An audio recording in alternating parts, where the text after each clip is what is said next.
We've got a whole ton of recruiting news to talk about today. You are Locked On Huskies, your daily podcast on the Washington Huskies, part of the Locked On Podcast Network, your team every day.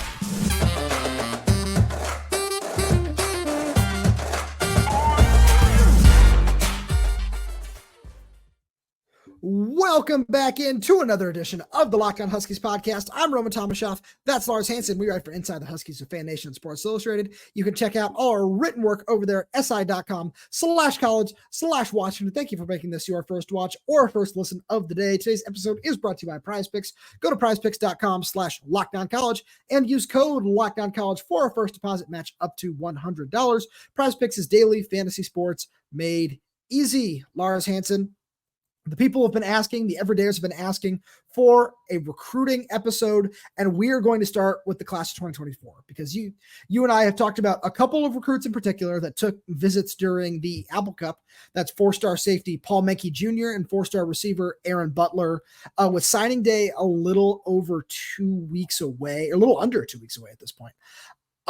Do you think that, because it sounds like that one or both might have a chance to take an official visit before recruits are officially allowed to sign with schools? I do believe, and I believe actually it's actually 2 weeks to the day. My math is correct. 14-6. That sounds about right. Anyways, well, by the time it's released on Friday. That's a good point. My bad on that one. Sorry, hand up on that one. But to answer your question, yeah, I think of the two, I do believe Butler might be more likely for an official. Mencke kind of is somebody who, to me, the staff likes, but I almost wonder, if Mencke doesn't sign in December, I could see him taking an official in January. I think that might be more likely. So of the two, Butler would probably visit first because he's obviously going to enroll in December or January or something. He's enrolling early, to be clear. Right. So no matter where he goes, he's enrolling early. So of the two, I think they're probably prioritize Butler. And also, if you think about it, all the receiver decisions have to be made before signing day. So Jalen McMillan, Jalen Polk, Odunze. I mean, Rome's gone guaranteed, but the other two are kind of your only question marks, right? And then beyond that, do any of the freshmen, and I'm not suggesting they will, but like, does this one of them decide to say, hey, you know what, maybe let me go try back home or just try something else or do whatever. I'm not saying I guarantee that'll happen. I don't think it will, but I'm just saying, like, I would, of the other options, Giles is coming back. Denzel Boston's not going anywhere. Jeremy Bernard's not going anywhere. I'm running out of guys that are on scholarship that are coming back at receiver. So, like, the true freshman group of Lyons, Williams, Keith Reynolds. And so of that trio of true freshmen, I could see one transferring out maybe, and it wouldn't be Rashid or Reynolds. And I'm not saying Tayshawn will. I'm saying I could see, because he was the last addition in the 23 class, maybe, just numbers and things. Maybe he wants just to. If you had to pick one scenario there. Right. And that's not a slight to Tayshawn, right? Because he was the one that actually played of the three most this year, right? And you had the drop against Michigan State and things like that.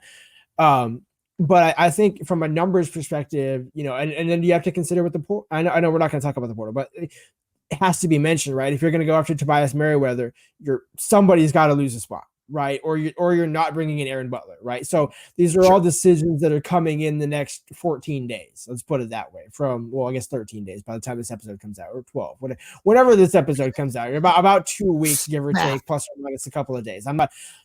I was never a math major, so furthest thing from it. So I don't pretend to know numbers here, but I do know numbers from the perspective of, you're not going to sign Aaron Butler, much like they weren't going to go up. They weren't going to take him for an official without knowing that they could take him. So he comes up for the unofficial with his mom for the Apple Cup because his mother did not make the trip for their unofficial, I believe, back in January or the last. It'll be January, yeah.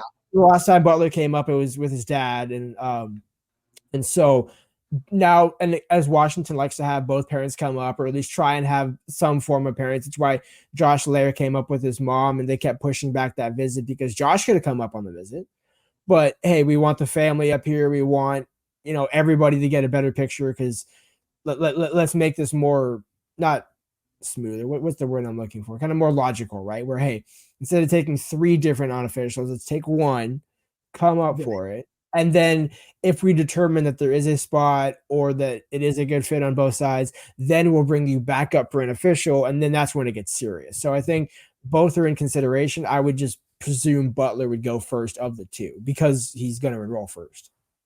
No, I agree with you there. And that, because that does come down to more of a numbers thing than it seems with anything else. And then the reason that we wanted to talk about Paul Mencke was Vince Nunley has entered his name into the transfer portal. We know that you're listening to this on Friday. It's a couple days after the fact, but there's just been so much other stuff we needed to get to. We felt that lumping all the recruiting stuff into one big show would probably be the best way to do that for now. Of course, moving forward on here on Locked On Huskies, we're going to have all kinds of recruiting news, stay up to date on everything, just kind of under that umbrella. So make sure you stay tuned and subscribe for all that.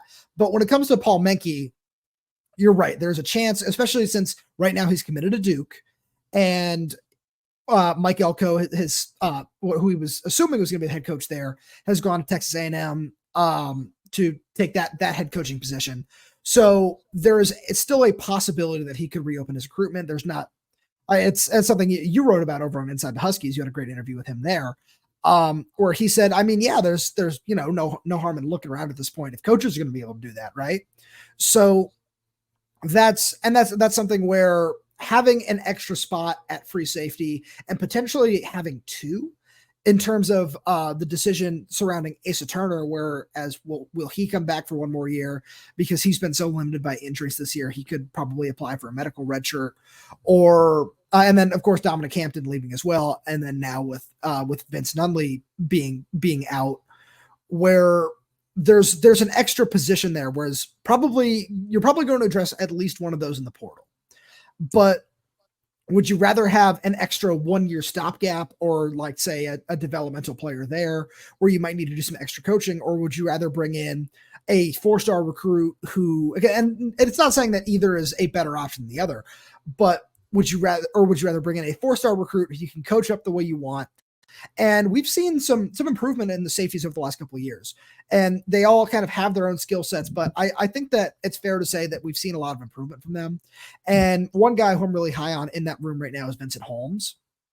But you don't necessarily want to rely on, say, Vincent Holmes and Josh Lair next year, where you want to bring in a veteran guy and then kind of maybe go with still getting a Mencke out of the high school class, but then getting a portal guy too, and just kind of combining it there and filling out the depth that way is the best way to put it. Your disrespect for Tristan Dunn is noted. No, but Tristan Dunn's going to play Husky. I love him in the Husky. But I do think there's a couple of positions that he could play, right? And probably starts, or at least gets the first crack at Husky. But I mean, if Mish comes back, right, which I believe he's got one more year left if he wants it, right? So if certain guys decide to come back, maybe you slide Mish back to safety, which they did at times this year, and then you bring Tristan down at Husky, or you go for a portal at Husky. There's a number of different things that are kind of in play here. So and even here's the other thing about Mencke, and this goes the same for other recruits, Brown and Butler and all those guys. It's about the relationships. If you have developed the relationship, but Paul decides, hey, you know what, I'm going to stay with Duke for a year, or I'm going to go to Texas A&M for a year. And if it doesn't work out and Washington has another spot open next year after next season, Paul can transfer. These guys can kind of move around. Butler can transfer. So it's a matter of, if you have that relationship established, there's more leeway to take them or not, versus making a late push, right? Like, hey, out of nowhere, we're going to show up for Paul Mencke, or we're going to show up for Aaron Butler. It's like, no, they've been in on both of those guys from the jump. They didn't take them or they didn't get them, but it's not for a lack of an interest on both sides and the relationship being solid on both sides. Now, Mencke did mention, as I had in the article, he didn't hear much from Washington after he made his commitment to Duke. Part of that is also because he didn't get up for his visit to Washington, been to Duke multiple times, but Morrell still kept the number, still kept that line of communication open. And it's a testament to Mencke to say, hey, you know what? They hadn't been recruiting me much, but now with all these kind of uncertainties with Elko and everything prior to Elko going to A&M, which happened literally 24 hours after he got back on the trip, that, okay, they're being genuine. They're not playing with me. They're not saying, hey, we want you. We don't have room for, but we want you. It's like, no. Hey, we're not sure. We like you. Let's kind of just keep the lines of communication open and just kind of just take it as it comes, right? And I think that's what recruits value more than anything else, because there's some schools that say, hey, we want you to commit, we'll drop the bag or whatever. And it's like, yeah, but then I'm going to back out from that commitment 3 months later. It's like, look, if you're Washington, they're doing everything correctly. It's just a matter of how do you close and how do the numbers work out. Right. And speaking of dropping the bag, you know where you can win a lot of money? With our friends over at PrizePicks, because we're gonna get way more into the 2025 class here throughout the rest of the show. We're gonna get some targets on both sides of the ball. But first, the basketball season is here, and now you can pick combo projections across football and basketball from the Specials League on PrizePicks, a league which is specifically created for combo projections that include 2 or more players from different sports or leagues.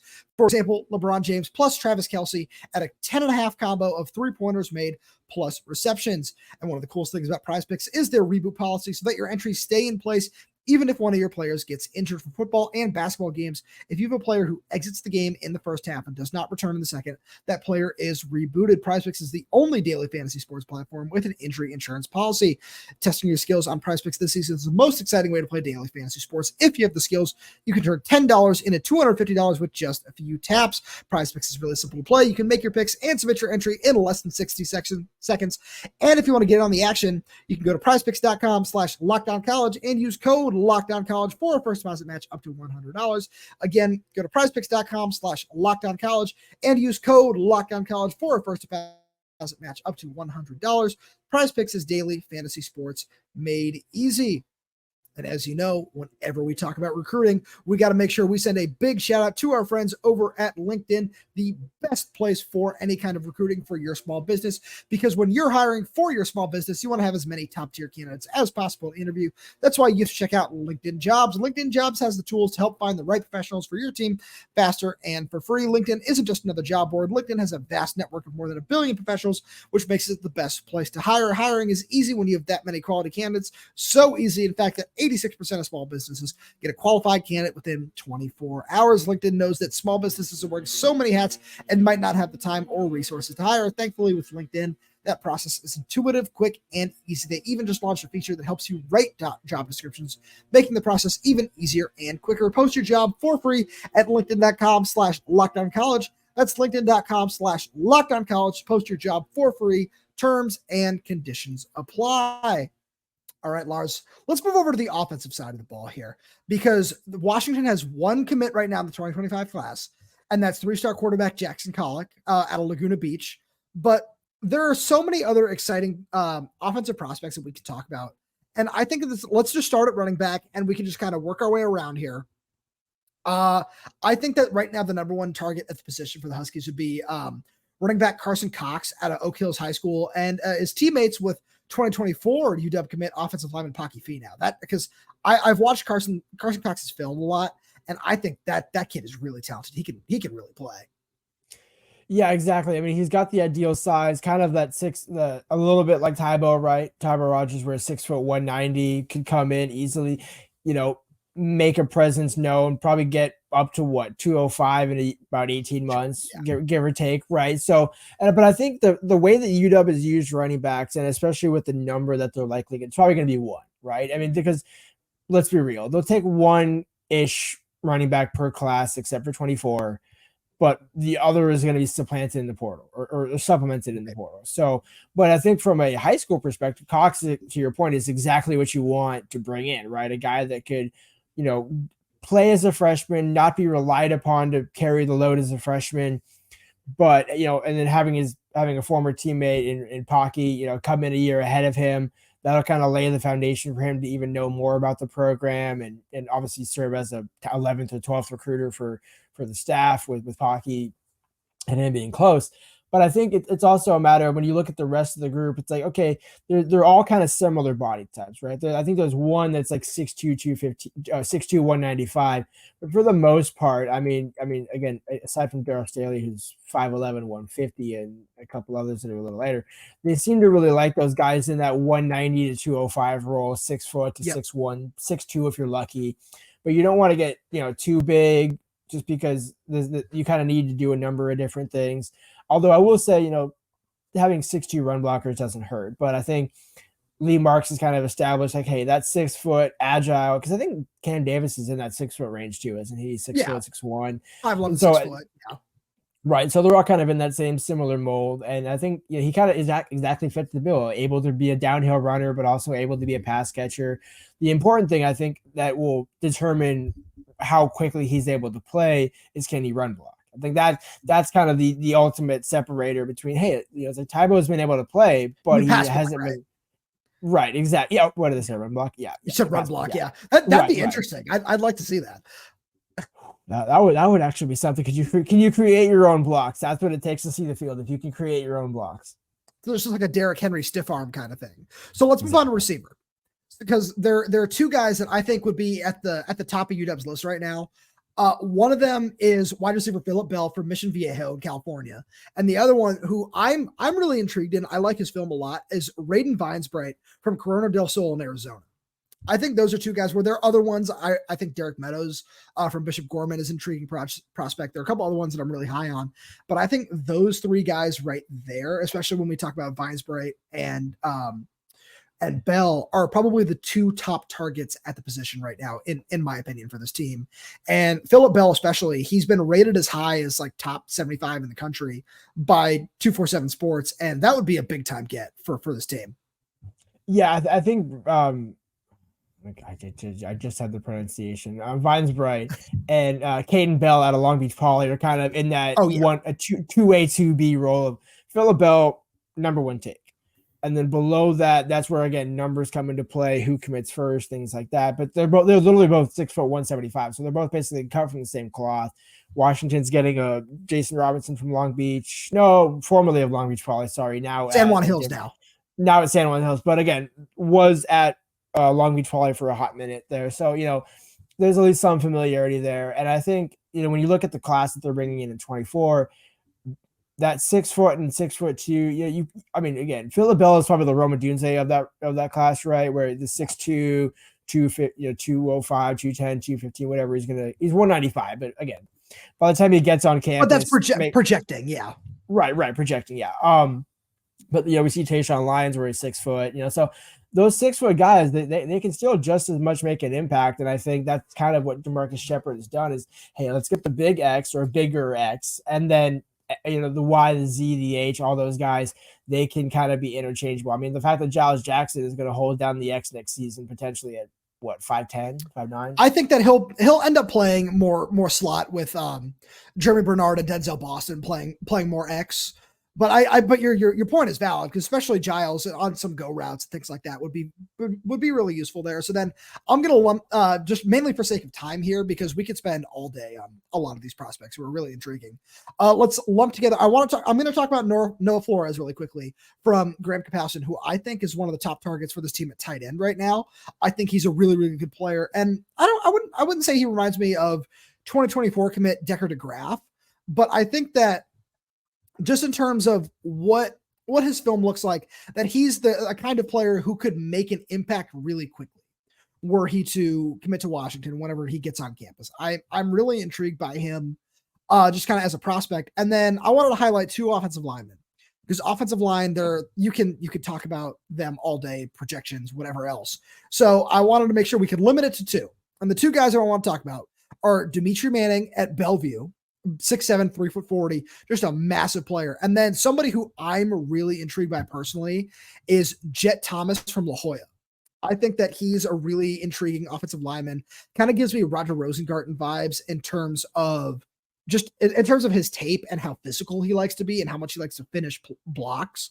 But I think those would be two guys that I would keep an eye on the offensive line. And I completely concur with both of those, but for the sake of arguments, I'm going to pick two others. Give me Logan Powell out of Brophy Prep in Arizona. Scott Huff loves him some Arizona offensive lineman, 4-star on 247. I know he's got some interest in Washington there. And the other one could be, this is kind of where you get into do you take a safer bet or do you go for the higher end prospect? Because looking at, a Lamont Rogers, or even who's the other one that I was looking at more specifically? John Mills is kind of an intriguing one for me, where there's not a huge amount of interest there, but I think almost kind of similar to your comparison to Roger Rosengarten. He's a little lighter, And I think that can help him, right? Being a little more athletic, coming in still with a 6'4", 6'5" frame, maybe gets up to 285, 295, plays in that 300 role, but is more athletic than somebody like a Victor Kern, where you're putting him out there like 6'4", 325 and counting. I like that a lot. And we're going to talk way more about some of these prospects, probably go in depth a little bit on a few more of these guys when some visits get set up and things like that. But for the time being, we are going to move over to the defensive side of the ball and just give you a little rundown of some of our favorite prospects that we think might be pretty high on UW. But first, we're going to give it a shout out to our friends over at eBay Motors. Passion, drive, and patience. What brings home the winning trophy is also what keeps your ride or die alive. eBay Motors has everything you need to maintain your vehicle and level it up to peak performance, from superchargers, roof racks, exhaust kits, LED headlights, and more. Whether you're into speed, power, or style, eBay Motors has got you covered. With over 122 million parts for your number one ride or die, you'll always find exactly what you're looking for. And with eBay Guaranteed Fit, your part is guaranteed to fit your ride every time or your money back. Because with eBay Motors, you're burning rubber, not cash. With all the parts you need at the prices you want, it's easy to turn your car into the MVP and bring home that win. Keep your ride or die alive at ebaymotors.com. Eligible items only. Exclusions apply. eBay Guaranteed Fit is only available to U.S. customers. All right. Lars, we're going to start along the defensive line here. And I think that, here, let's do it this way. I'll go edge and you go defensive tackle. So I'll start on the edge because I got two guys that I know I wanted to highlight. The first one is Tunidu Oniagoro from King Drew Medical in Los Angeles. He's been all over Washington on Twitter. He's a 4-star recruit. And just getting he just seems like the kind of player that Washington has always, especially this staff, really wants to recruit. A projectable 4-star edge rusher from just from Southern California. I think that's somebody who is not only is he what the staff is looking for, but he's also showing a lot of interest in the program. So I think that's somebody that I would keep an eye on, and somebody else I'd keep an eye on whose tape is really intriguing. Not necessarily the highest ranked player, but somebody who Washington got in really early on and could blow up over the course of the summer and over his senior year is Devin Hyde, an edge rusher from Menlo Atherton in California. He's only got 3 offers right now, 2 of them being Washington and Cal. So he's not necessarily the highest, recruited prospect at this moment, but Washington seems really interested in him, and the interest seems to be mutual there. So that's another name that I would definitely keep an eye on. Yeah, but those are 2 solid names. So when you look at the defensive line, if I told you that they have 6 offers out to 2025 recruits and not a swinging one of them is west of Kansas, but except for one. There's one out of Hawaii, which is always a potential for Washington. But I think the one that kind of it's the higher target is Los Epenisa, Epenisa. Yeah, spelling it out there. But the reason why I bring him up is because William Inge, I believe, was the defensive coordinator who recruited or coached his brother. Now plays in the NFL. But my point is, I remember that was an early offer that Washington made, so there's a lot of family connections there. Plays in Illinois, so I think there's certainly an option there to where, a big body. And then if that's not the case, then the one I think that stands out to me is Juju Marks, out of St. Thomas Aquinas, but in Kansas, but 6'7", 260. Granted, has a ton of offers. It looks like he's got more than 2 dozen offers, but at that size and frame for a 3-star, that to me, just imagine putting him in the middle of that 4 down front at 6'7", 260, with all the guys coming off the edge, and imagine putting a package with him, Jacob Lane, and then Lance Holtzclaw and somebody else coming off the edge moving forward. Like that's a ideal turbo package with size up the middle. So I think those are kind of some options. I would expect though that there will be a lot more offers coming to defensive linemen by the end of, let's say, spring ball, between January and April, because there's no way Washington rides with 6 guys, right? But I will say that kind of to the point of this defensive staff, knowing what you can get in the portal, it's better to not throw out 25 offers to kids 2 years down the road and then have to backtrack, right? You can keep the interest, right? You can show interest, but that offer kind of is like, hey, we definitely want you. There's not a ton of those guys right now. I mean, the fact that there's not a single California recruit on the defensive line in the 25 class that has a Washington offer kind of speaks volumes to both the options out west and the availability in the portal. Yeah, no, I agree with you. Especially the second point is I think the most valid thing, where defensive line talent out west can definitely vary year over year more than it does in other parts of the country. So that's something where I wouldn't be surprised if the portal becomes a bigger option for this team there, where that wouldn't surprise me at all. So at linebacker, there are three guys I really wanted to talk about. Zadrius Rainey-Sale from Bethel. He's the number one player in the state of Washington right now in the 2025 class. And he's recently gotten some projections to Florida State, or some crystal balls more. So that's a little bit interesting there. You're going to want to keep an eye on that one. But the two names that I really wanted to make sure we talked about, one of them is Mason Posa from La Cueva in New Mexico, where his film is absolutely unbelievable. I love watching that kid. He's a two-time state champion wrestler and is just a fantastic linebacker. And he's starting to blow up on the recruiting circuit. Washington was one of the first teams to offer him. And I really like his film a lot and think that they're going to push really, really hard for him. And the other one is Mark Ihanakor from Narbonne in California, where he's another one like I have to read this one just so I make sure I get the pronunciation right, because it's not the first time just like Chinedu Oniagaro, where he's been all over Washington on Twitter and seems to be really, really interested, where getting another one just in the same mold as Oniagaro, right? Where it's a California linebacker, somebody who can mold and somebody who can kind of coach up as to what you want. Might not need to play him year one, but just getting a player like that I think that would be really big for the staff. Oh, no. So I'm also glad you picked those two names, because those are the two that I was going to have a rough time pronunciating. So the one that I know I will not have a hard time pronunciating, that already has actually taken a visit or two to Washington, is Hayden Lowe out of Oaks Christian, another 4-star linebacker, 6'4", 242. We'll say the Sugar Bowl implications here are real, because he also has high interest in Texas, with Pete Kwiatkowski being the lead recruiter there. So if Washington, can have a solid statement against Texas in the Sugar Bowl, continue on that momentum, beat Oregon twice, who I know Lowe has high interest in Oregon after getting an offer after Washington offered him. So I think that one might take a little longer to play out and could be a little harder to beat out.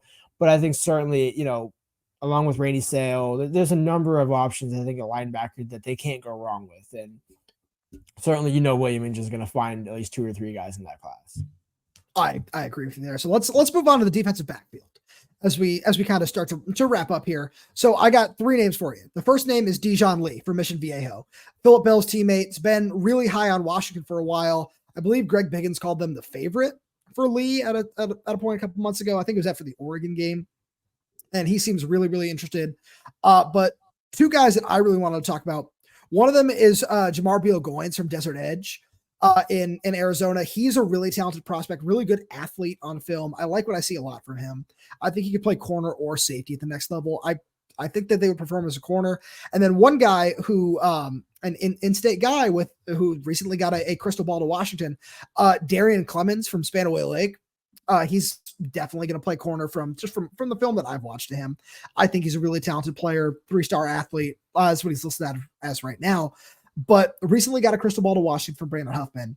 And I think that's one guy who would not only just kind of be a nice take for a local recruiting edge, but also Spanaway Lake's produced some good defensive backs in the last couple of years, mainly at Josiah Wagner at Oklahoma. Definitely. I mean, if you look at him, he kind of reminds me of Michelle Powell, right? And a guy that can play multiple positions, the guy that can kind of do a lot, always going to be physical. The one I think that is intriguing, there's a couple that are intriguing at cornerback. I mean, Dijon Lee, obviously the top target, but the fact that they offered Devin Sanchez out of Houston, Texas, to me, that one was one where, hey, he had already made his top 10 and then Washington came in, and the family sounds like I'm not sure if they'll totally consider it, but I think the longer it goes on and the fact that Washington's going to be in the playoffs, I mean, if Washington ends up winning the national championship, a lot of these guys that, maybe, 5-star, high 4-star guys that maybe weren't high on Washington to begin with will now circle back thinking, hey, maybe they make a couple of staff changes, maybe they bring in somebody else and we're off and running here. So there's a number of guys at cornerback, but I think, the other one to me, Kobe Sellers is a good option. I like him. Yeah. That's that would be my top if you don't get Dijon Lee. And then, you could always go back to the tried and true Scott Suaro option with Dejon Hinton. That, Washington always seems to have success with Arizona defensive backs. So there's a number of guys at that position. And I think the other thing with the 25 class that we probably should end on, or at least note, is it's going to be bigger. But that said, between now and then, there could also be a number of portal additions that are 2 or 3 year guys that end up knocking those numbers down a little bit more. But I still think it'll be, without question, more than they've signed in the past 2 classes from a numbers perspective. Not only numbers, but it feels like talent perspective too.